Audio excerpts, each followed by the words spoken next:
नमस्कार, live 24x7 news में आप सभी का स्वागत है। मैं हूं आपके साथ महेश शर्मा और इस वक्त स्टूडियो में मौजूद है हमारे साथ बीजेपी नेता जो कि परिचय के मोहताज नहीं है। हाल ही में हुए चुनाव में, पार्षदों के चुनाव में रोहतक से भारी मार्जिन में इन्होंने जीत हासिल की थी। सबके चहीते राजू सहगल जी, आपका बहुत बहुत स्वागत है हमारे स्टूडियो में। सर, लोकसभा चुनाव का बिगुल बज चुका है और इससे पहले भी जो चुनाव हुए उसमें जिस तरीके की आपकी परफॉर्मेंस देखने को मिली, उससे लोगों के दिलों पर आपने राज किया और लोगों ने आपको ही चुना। अब क्या माना जाए, आने वाले चुनाव में भारतीय जनता पार्टी की, आपकी पार्टी की बात की जाए तो पार्टी का कार्यकाल जो पिछले 4 सालों में हुआ, अब आगे की रणनीति क्या है पार्टी?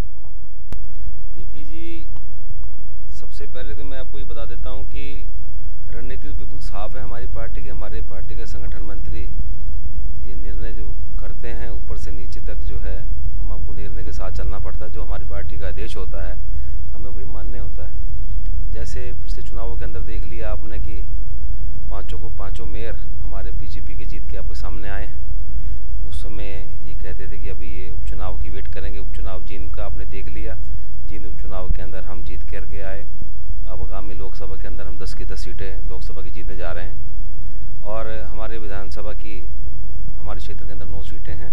इसमें हमारे 2 मंत्री हैं, 2 एमएलए हैं। बाकी हमारी सारी टीम है, सारी की सारी टीम दिन रात पार्टी का काम में लगी हुई है।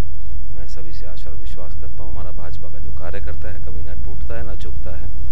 और इसी तरह से आगे भी जितने भी चुनाव आगे विधानसभा के भी आएंगे, आपके बाद 4 महीने बाद चुनाव विधानसभा का भी आने वाला है, तो निश्चित तौर पर हम 17 सीटें प्लस होकर जीत के दोबारा मुख्यमंत्री मनोहर लाल जी के नेतृत्व में दोबारा मुख्यमंत्री सीएम वही बन के आएंगे। राजू जी, सबसे अहम सवाल ये कि भारतीय जनता पार्टी जिस तरीके से हमेशा से ऐलान करती है, ये प्रधानमंत्री ये ऐलान करते हैं कि हमारे विधायक या कार्यकर्ता सब एक हैं, सब एकजुट होकर चलते हैं और उनमें जीत का जोश भरा पड़ा है। ऐसा क्या है कि रोहतक में राजू सहगल के सामने भी कोई नहीं टिक पाया और ऐसी क्या तैयारियां रहती है आप लोगों की, सामने वाले विपक्षी दल के जो नेता हैं वो अपने आप ही घुटने टेक देते हैं? देखो जी, मैंने आपको पहले भी बताया था कि आजकल जो है पेज 3 का ज़माना जो है, सब लोग जो हैं पढ़े लिखे हैं और सियाने भी हैं। वो देख लेते हैं कि कौन सा नेता हमारे को काम करके देता है, कौन सा नहीं करके देता। 3 पीढ़ियों से मुझे विरासत में मिली। मेरे दादा इसी वार्ड से पार्षद रहे, मेरे चाचा इसी वार्ड से पार्षद रहे और नगर निगम में चेयरमैन रहे, इम्प्रूवमेंट डेस्क के भी चेयरमैन रहे। और तीसरी पीढ़ी के अंदर दादा ने भी जमानत जब्त 31 साल पहले गिरी थी और मेरे नसीब के अंदर भी जनता द्वारा 31 साल के बाद भी मैंने सामने वाले की जमानत जब्त करी थी। बिल्कुल, आपके दादा, आपके चाचा और अब आप, यानी कि खून में राजनीति है और शायद लोगों की सेवा करने के लिए जो आपके अंदर से जोश, वो कहाँ से आता है? देखो जी, हमारी तो जनता ही हमें ना पद की कोई मोहताज नहीं है कि हम हमारे को पद वद सब पार्टी ने दिए हुए हैं। हमें तो सिर्फ सेवा का शौक है। जनता के, रोहतक की जनता का विश्वास है हमारे परिवार के ऊपर, हमारी पार्टी के ऊपर, इसलिए हम पार्टी के दिन रात अपनी सेवा में लगे रहते हैं। ऐसा कोई नहीं है कि हमारी पार्टी का नेतृत्व जो करते हैं ऊपर से नीचे तक प्रोटोकॉल चलता है जो अदर पार्टीज में नहीं है। यहाँ पे नरेंद्र भाई मोदी हों, चाहे मुख्यमंत्री हों, चाहे मंत्री हों, चाहे नीचे के मेयर हों, चाहे पार्षद हों, कोई भी है, वो संगठन के लिए एक सिर्फ बीजेपी के वर्कर की तरह काम करते हैं। राजू जी, पार्षद का जब चुनाव होना था उन दिनों में हमारी टीम ने जाकर खुद ग्राउंड जीरो पर जाकर लोगों के बीच में जाकर सर्वे किया था। ज़्यादातर लोगों के बीच में, मन में, दिमाग में, दिल में, सबके मन में और यही नाम था कि राजू सहगल। हमने उनसे जानने की कोशिश की कि आखिर क्यों, क्या आपके बीच में वो आते हैं, तमाम नेता जाते हैं, बड़े बड़े वायदे करते हैं लेकिन शायद समय आने के बाद पूरे नहीं किए जाते। शायद यही एक प्लस पॉइंट है कि आप अपने वायदों पर स्टैंड तब भी लेते हैं और चुनाव के बाद भी। देखो जी, मैं तो कभी झूठे वादे कभी जनता के साथ कभी करता नहीं। जो बात होती है स्पष्ट नीति के तहत उनके सामने रख देता हूँ कि ये सिचुएशन है, अब इस सिचुएशन में हम खड़े हैं, आगे हमने क्या निर्णय लेना है वो आप बताइए। जनता जैसे मुझे कहती है, मैं जनता का सेवक भी हूँ, नौकर भी हूँ। मुझे जनता रोहतक की जो कहती है मैं वही काम करता हूँ। इसलिए हमारे परिवार ने कभी झूठे की राजनीति कभी करी नहीं है। जैसे राहुल गांधी जी ने भी 72,000 का यशु गुफा छोड़ा है, 72,000 रुपये के मुझे लोगों को मैं व्हाट्सएप पे मैसेज भेज रहे हैं कि आप 72,000 भाई साहब अपने रख लीजिए, हमें 50,000 नकद दे दीजिए, जब 72 आएंगे वो आप रख लीजिए। तो ऐसे ऐसे लोग हंसी मजाक का पात्र बना रहे हैं कांग्रेस पार्टी को। कांग्रेस पार्टी में आप देख ही रहे हैं 23 तारीख के बाद जो है कांग्रेस गई का नारा सारे शहर में लगा हुआ है। तो मुझे तो लगता नहीं है, उम्मीद कहीं कि भाई हमारी कोई लूज पॉइंट हमारा कहीं रह गया है राजनीति में। हमारे जितने भी हमने अपने पन्ना प्रमुख के कार्यक्रम हैं, हमारे संगठन मंत्री सुरेश भट्ट जी पूरे हरियाणा के अंदर सभी जगह जाके मीटिंग ले रहे हैं। हमने भी रोहतक की मीटिंग अटेंड करी है। जो पार्टी ने हमारे जिम्मे काम लगाया है, हम दिन रात उस काम में लगे हैं। दीपेंद्र हुड्डा की बात की जाए रोहतक से, तो वो अभी कुछ दिनों से लगातार आसपास के गांव या लोगों के बीच में जा रहे हैं, व्यापारियों के बीच में जा रहे हैं और उनसे वायदे भी की जा रहे हैं और ये भी सुनने को आ रहा है कि कुछ रूठे हुए जो लोग थे उनको मनाने की कोशिश की जा रही है। तो भारतीय जनता पार्टी की तरफ से ऐसा तो कुछ नहीं है कि कुछ लोग रूठे हुए उनसे या उनको मनाने की जरूरत है, ऐसा कुछ देखने को अभी तक नहीं है। देखिए, हमारे संगठन के अंदर लोग दिल से काम करते हैं। जो लोग रूठे भी होते हैं तो हम उनको मनाने की कोशिश भी करते हैं, उनको हाथ भी जोड़ते हैं कि अगर कुछ कमी रह गई है हमारी वजह से तो हम आपके साथ फिर भी खड़े हैं, उनके दुख में भी खड़े हैं, उनके सुख में भी खड़े हैं।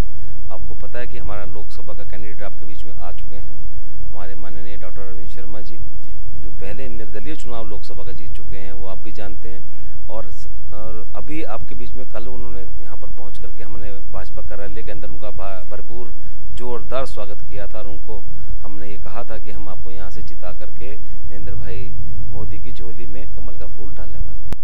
हरियाणा में सर कांग्रेस, बीजेपी और बाकी अन्य दलों की बात की जाए तो इनेलो और जेजेपी, अब नई एक पार्टी खड़ी हुई है, राजकुमार सैनी ने अपनी पार्टी बनानी, गठबंधन कर लिया बसपा के साथ। तो क्या इन पार्टियों का अब कोई वजूद नहीं रहा है क्योंकि गठबंधन किया जा रहा है और शायद एक छोटे छोटे स्तर पर ये अब प्रचार कर रहे हैं, लेकिन बड़ी पार्टियां, दो टक्कर जिनके बीच में देखी जा रही है, भारतीय जनता पार्टी और कांग्रेस, बाकी अन्य दलों को शायद कोई गिन भी नहीं रहा हो।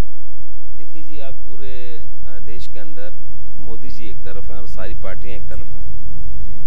इनका मतलब यही है कि आप किसी भी तरीके मोदी जी को आगे मत आने दें, लेकिन लोग आज के दिन में पढ़े लिखे भी हैं और जागरूक हमारे जो युवा वर्ग है, जो अभी 18 साल के हुए हैं, वो 18 साल के युवा वर्ग देश के प्रति समर्पित हैं। पहले देश, उसके बाद परिवार, उसके बाद पार्टी, पार्टी का काम। लेकिन हमारे तो जो बीजेपी के वर्कर जितने भी हैं, 18 साल के जो युवा आज देश के अंदर नया वोट इनका बना है, वो नरेंद्र भाई मोदी को ही वोट डालेंगे। तो राजू जी, पार्षद चुनाव की बात की जाए, उसमें जैसे कि आपने भारी मार्जिन से जीत हासिल की, उसके लिए क्या कुछ नई रणनीति तय करनी पड़ती है? ऐसी क्या रणनीति आप लोगों के पास होती है कि सामने वाले विपक्षी दलों के नेताओं के पास नहीं होती? कॉन्फिडेंस लेवल किस स्तर तक होता है? क्या कोई हेजिटेशन होती है लोगों के बीच में जाने में? हमें कोई हेजिटेशन नहीं होती। मैं तो पूरे वार्ड के अंदर, हर घर के अंदर, चाहे वो किसी गरीब का घर हो, चाहे किसी मध्यम व्यक्ति हो, चाहे वो सुपर का व्यक्ति हो, मैं तो सब जगह, चाहे वो कहीं भी मुझे कहीं जाके बैठना पड़ता है, छोटे से छोटे समाज में, बड़े से बड़े समाज में, मैं तो सुख दुख के अंदर हर जगह पहुँचते हैं। तभी आज हमारे समाज के अंदर जो कैपेबिलिटी है, हम 10 संस्थाओं के यहाँ पर प्रधान हैं, इसी वजह से प्रधान है कि हमारे को जनता ने चुन के वहाँ बिठाया गया। हमें कुछ कद और पद की मोहताज नहीं, मेरे कद और पद तो मेरी रोहतक की जनता है। जो आपका कद और पद है, जो आपका रुतबा है सर, उसके बारे में कोई सीक्रेट ऐसा हो कि हम ये जानना चाहते हैं, क्योंकि जो ऊर्जा आप में देखी गई अभी तक और जो जनता के दिलों में प्यार देखा गया आपको लेकर, उससे साफ तौर पे साबित होता है कि राजू सहगल, चाहे वो अभी भारतीय जनता पार्टी में हैं, लेकिन जिस तरीके से पार्टी काम कर रही है और आप जैसे ईमानदार लोग जुड़े हुए हैं, तो जनता के दिलों में उतरने के लिए कोई अलग से आपने कुछ सीक्रेट कुछ ऐसा हो जो हमारे जरिए आप शेयर करना चाहेंगे? देखिए जी, जनता का प्यार और विश्वास हमारे परिवार के साथ जुड़ा है। मैंने आपको पहले भी बताया कि हम कभी झूठे वादों की राजनीति नहीं करते। हमने जो बात भी करते हैं स्पष्ट करते हैं और बिल्कुल सटीक बात करते हैं, चाहे वो सामाजिक हो, चाहे राजनीतिक हो, चाहे व्यवहारिक हो, व्यापारिक हो, कोई भी काम हो, हमने सटीक जवाब। हमने कभी अपने साथ किसी के साथ भेदभाव की राजनीति नहीं करी। 36 बिरादरी के साथ मेरा हमेशा बैठना उठना रहा है।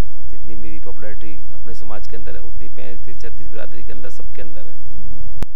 आखिरी सवाल ये करना चाहूँगा कि हमारे चैनल के जरिए आप क्या जनता को जागरूक करना चाहेंगे, क्या संदेश देना चाहेंगे? 12 मई को चुनाव होने वाले हैं प्रदेश में, तो उसको देखते हुए अब आप जनता से क्या कहना चाहेंगे? देखिए, मैं आपको बता दूं कि कितना बड़ा कार्यक्रम हम अभी पीछे आपने देखा भी था कि मैं भी हूं चौकीदार।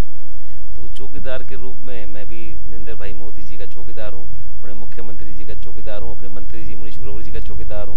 मुझे जो मेरी पार्टी मुझे जहाँ जिस काम के लिए लगाएगी, मैं चौकीदार के रूप में उसका फर्ज निभाऊंगा। ये मेरा दायित्व है।